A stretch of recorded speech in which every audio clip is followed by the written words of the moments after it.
Well, sa paggawa ng kutsinta, ang mga sangkap na kinakailangan ay una, 2 tasang harina, ikalawa, 1 at kalahating tasang asukal, ikatlo, 3 tasang tubig, ikaapat, 2 kutsarang lihiya, at ikalima, 2 kutsarang atsuete. Paano ba ang pagluluto?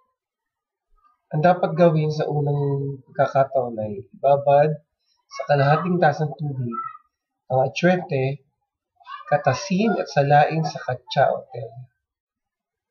At ang ikalawa, pagsamahin ang katas ng atsuete at ang lahat ng sangkap. Haluin mabuti at salain, then punasan ng oil ang molde.